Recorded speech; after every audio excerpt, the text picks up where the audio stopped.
Race fans, it's time to buckle in and listen to the fastest hour in racing radio. Your driver is a multi-time NASCAR winner and Hall of Famer Mark Martin. We cover racing, grassroots, history, we bench race, we talk life, and most importantly, we smash the loud pedal. It's time to turn some laps on the Mark Martin Podcast. Episode number 39 of the Mark Martin Podcast. And race fans, we are back. It's year 1999. And we're going to talk about Mark's career. But before we do that, make sure to go hit the website, markmartinpod.com, markmartinpod.com. Click that listen button and pick it up, subscribe on your favorite podcast player, or hit the connect button at Mark Martin Pod on Facebook, Twitter, and Instagram. But Mark, 1999, third place finish in NASCAR standings.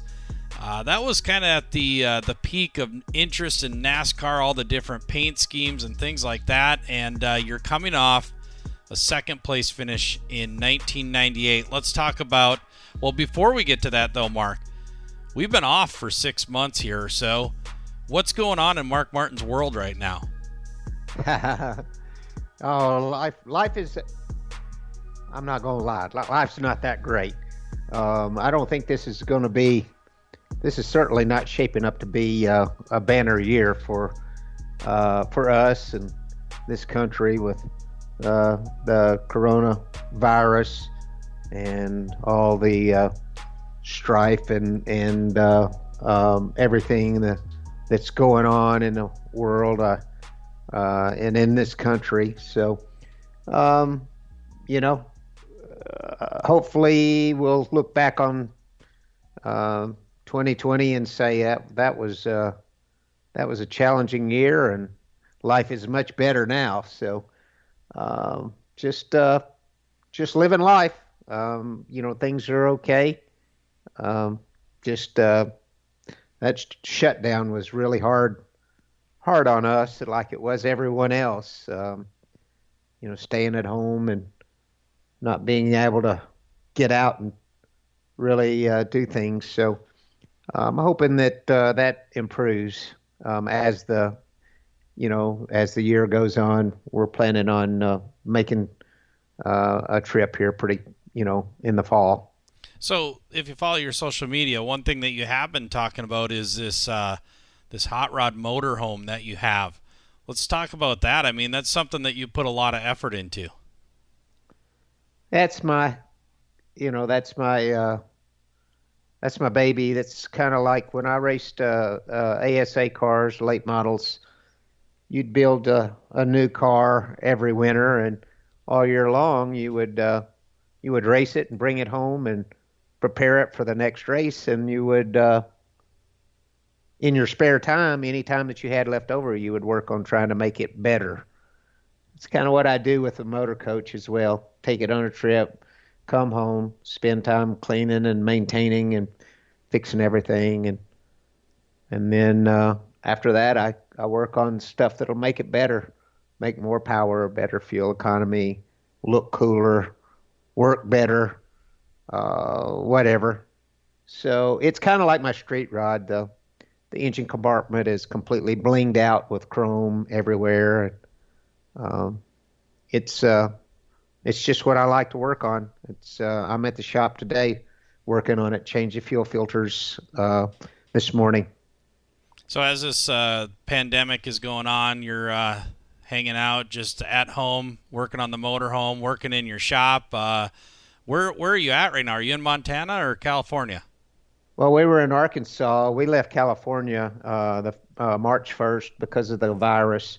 We thought we'd be much safer in Arkansas, and then when we got there, there were, 5-6 cases right in our Independence County where we lived. So we just couldn't believe that. But we stayed there till the 1st of April, and then we came to, or actually it was late March. We came to Montana, and we're here. We made one motor coach trip a couple weeks ago, and so I don't have anything else scheduled for the summer. Going to enjoy the summer here. hanging out, working on the motor coach, and maybe get ready for a trip in the fall, it sounds like. That's the plan, man. All right, so we're going to get into the year 1999. It's a year, again, that third-place finish wins at Rockingham and Dover. The year of Valvoline, Eagle 1, Sin Power, Xerox, a ton of different paint schemes. That's around that time that kind of stuff started to explode. So, Mark, tell us about what stories do you have of 1999? I don't have any real interesting stories, but, the year coming off of 1998, where we had our biggest numbers of my career, 7 wins, an all-star win, and whatnot. And then Jeff Gordon went ahead and crushed us anyway in the championship. Great year. So we go into 99, charged up. And we go to Daytona, and we have a typical Daytona. I don't remember what happened, but we had 31st place finish. So obviously we either wrecked or broke something. And that was pretty much typical for Daytona. But I do believe that we won the Bud Shootout, which was cool. It's about the only race I ever won in Cup at Daytona was the Bud Shootout. So that was bright spot before the dim spot of the 31st place finish for the 500. But we left there and went to Rockingham and won.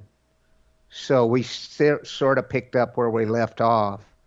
It's a really, really good race for us at Rockingham, really strong. And then we just start reeling off, top 5 after top 5 after top 5. Except for, a 34th, a 38th, we have trouble somewhere, with reliability and some accidents. But other than that, man, we reel off tons of top 5s, 3rd place finishes, 2nd place finishes. Really, really, really strong. I ran 2nd out at Sonoma. I remember that. So a lot of good runs, and then we get to Dover, and we pull off the win there, which was such a long time coming. We should have won a long time ago. We could have won in 1989 at Dover. I had an epic battle in '89 with Earnhardt, and just didn't quite pull it off. But stuff finally shook loose for us in the late 90s at Dover, and we started reeling off wins there. 99 was one of those. Other than that, I mean, it was just it was a really, really good year for us, except for we had a 35th place at Richmond and a 38th place at Fontana, and 34th place at Texas. So we just couldn't keep it. We just couldn't keep it going. I mean, we were plenty fast enough. Everything was top 10 finish, tons of top 5s, but there was just always several DNFs or running at the finish after having to repair a wreck or something like that. So those are the kind of things that I was kind of plagued with, especially through the 90s. So with that said, I mean, what at that time, that's when the swell up of the team and having a number of team members, frustrations because of those finishes. What was your thought process, at that time? Well, I was used to it. I mean, I had my share of reliability issues, all through the years with Jack. And this was not really. It was a good year, dude. We ran good. We won 2 races, tons of top 5s, and 3rd in the championship. It was actually really a good year. It just wasn't good enough, but certainly proud. This was our second year of being down in Mooresville in the shop with Jeff Burton, and it was definitely a good year. I was proud of our team and our guys and what we accomplished and how good we ran. Just we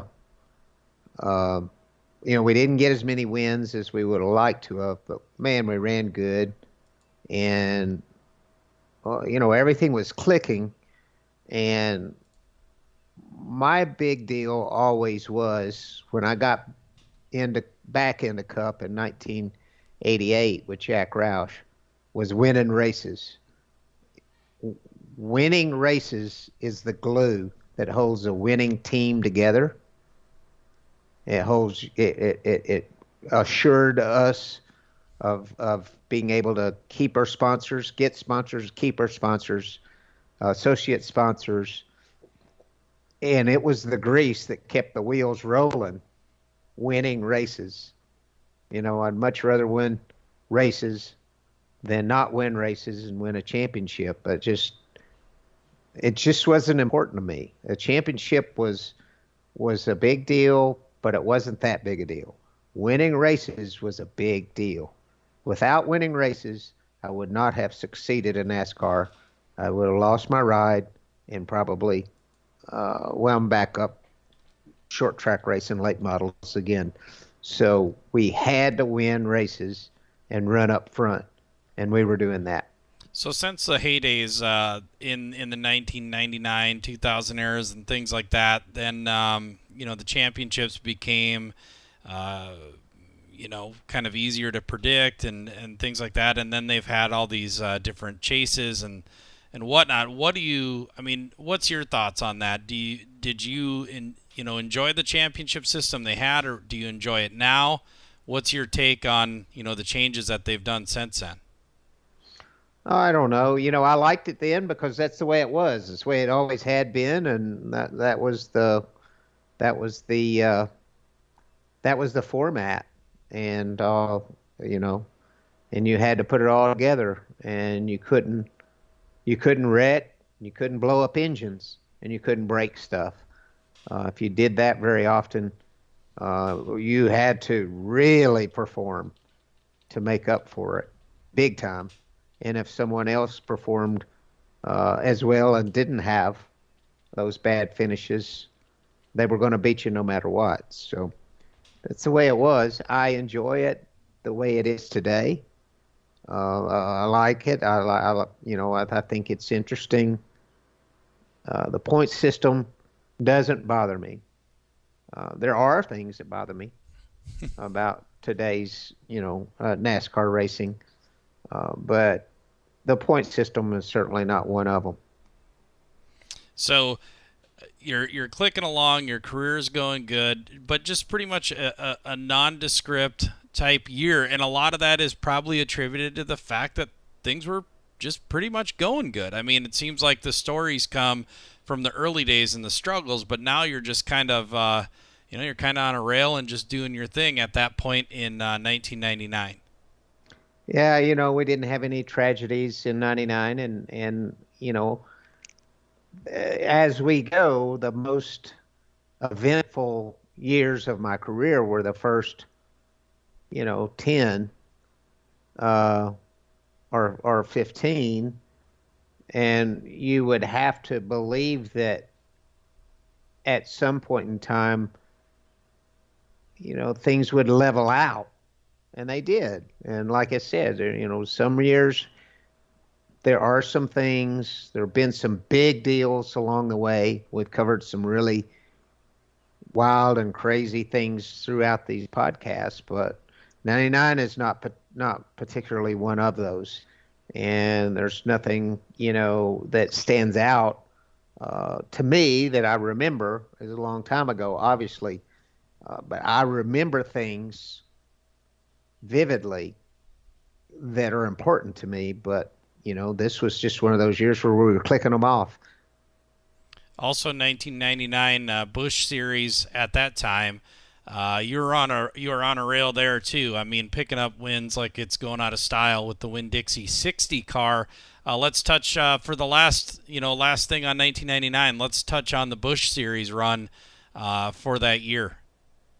Well, I was just really lucky that, I had started that 60 car Busch team myself and owned it myself and operated it a couple years.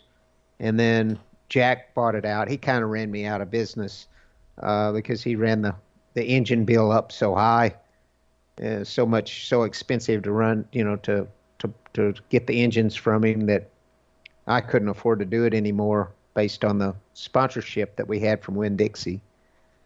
So I sold it out to him and let him take it over. And he continued to let me define that entire team, which it consisted of three full-time employees, and let me define the cars, how the bodies were hung on the cars, who hung the bodies. Usually Roush didn't hang the bodies. We outsourced the bodies to vendors, but I was able to define how I wanted them hung on the cars, the setups that we ran, the chassis that we ran, all those things.